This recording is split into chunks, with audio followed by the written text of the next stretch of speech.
over the world and over Tartarus. That's really interesting. Uriel is the one who is over Tartarus, which is the place of the abyss where the watchers get sent.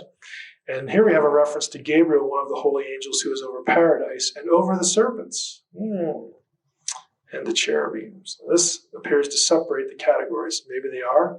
Maybe this is just what we call in literature a hendiadys, which is a repetition. Other references to the place where the watchers get sent. 2 Peter, God did not spare the angels when they sinned, but sent them to Tartarus, committed them to chains of deepest darkness, so on and so forth. The nature of their sin is somehow linked to sexual activity. We've talked about this before. In this phrase in Jude, referring to the angels who did not keep their own place, left their proper dwelling, he has kept in eternal chains and deepest darkness. Again, these are Enochian phrases right in the New Testament. In some cases, they're word-for-word quotes. Likewise, Sodom and Gomorrah and the surrounding cities, which in the same manner as them indulged in sexual immorality and pursued unnatural lust. Unnatural, again, heaven and earth. Serve as an example. Of course, the question, does them refer to the cities or to the angels? And grammatically, as I pointed out before, it refers to the angels because of gender number agreement. We're not going to worry about the grammar here.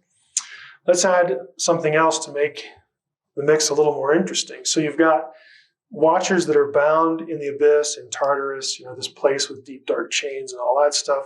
You have references to angels guarding serpents. You have references to good watchers and bad ones. Let's complicate things a little more. Uriel said to me, "Here shall stand the angels who have connected themselves with women," we know who they are, "and their spirits, assuming many different forms, are defiling mankind, and shall lead them astray into sacrificing to demons as gods." Now, wait a minute. If they're in prison, who's doing this? Who are these guys? If the watchers are in prison, what are these spirits? How can the spirits of the watchers plague humanity again when they're in prison? They're either bound or not. The punishment was pretty ineffective. Again, we're going to muddy the waters even more, and then we'll try to sort this out. But now the giants, who are born from the union of the spirits and the flesh, shall be called evil spirits. Their dwelling shall be upon the earth and inside the earth. Evil spirits have come out of their bodies, because from the day that they were created from the holy ones, they were watchers. Now here we have Enoch calling the giants watchers, saying they're evil spirits, they live upon the earth and inside the earth. What is this? What's going on here? Here's what we have in this mess. And believe me, this is why scholars of Jewish angelology just won't pull their hair out. You have watchers in prison in Tartarus, or the abyss. You have watchers' spirits that are still free to go run around the earth. These spirits can change form. You have giants fathered by the spirits, the watchers, apparently referring to the original offenders of Genesis 6 who were in prison. But then you have giants themselves called watchers or evil spirits, and then you have them in the earth and on the earth. And pun intended, what in hell is going on here? It sure looks like a messed up place. And here's my attempted explanation. Okay, hold on to your hats here.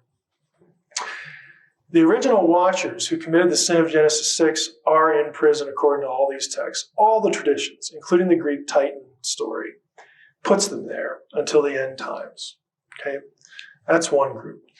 The offspring of these watchers, who were the Nephilim giants, were half watcher and half human. Thus, it is true that they are watcher from birth. Okay, at least half of them, they have that line. As such, when a giant was killed by flood, cannibalism, Enoch refers to this a couple times, or an archangel, only the human side died. The spirit, the watcher half, lived on as a watcher. The spirit or watcher who came out of their bodies. These subsequent generation watchers were also called Shadim, the demons. And again, I've said before, this is the Jewish explanation for where demons come from. These watcher demons may be in the abyss, but they may also be upon the earth. They're not imprisoned, only the original ones are. And I have here a cross-reference to Mastema, who is the leader of the watchers in one Enochian text. This word can be linked to the word Satan, and so this might be Satan, but I'm not going to worry about that now. They are thus in the earth and upon the earth. They can assume many forms, and they want to be worshipped as gods. They solicit and receive sacrifice as gods. This is the picture of Jewish demonology, I guess would be more fair to say. Here's the kicker.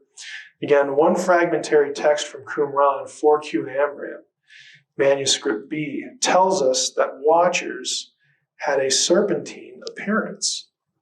Now here's the text. This is fragmentary. I'm sorry this isn't very clear. I couldn't find a way. Well, actually, didn't have access to a good photocopier when I needed to do this, but could have enlarged it. This line here, this is the scroll from Qumran. It's Aramaic.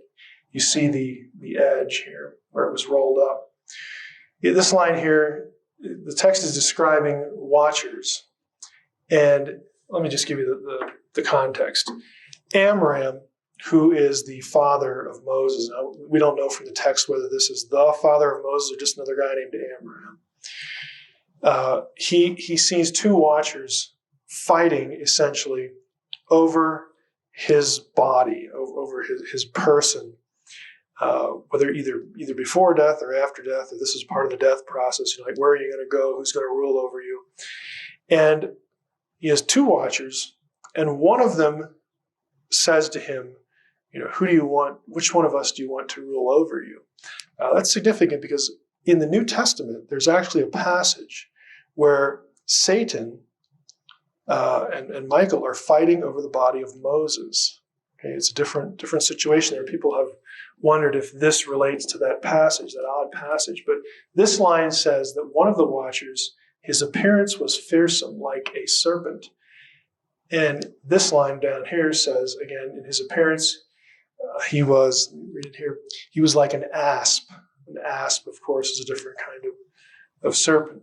This is the text transliterated here, but we're not going to take the time to go through it. This book, by the way, the most accessible place you can find this text is in a book by Michael Wise and Robert Eisenman called The Dead Sea Scrolls Uncovered.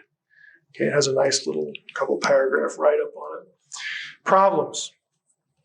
If watchers can be and still are good, are even the good ones serpentine naturally? Is that just what they look like? Keep in mind the watchers are the sons of God. I still have questions about this. What's the relationship between the watchers and the sons of God and the seraphim? The texts just aren't clear on this. And if not, what's with the serpentine thing?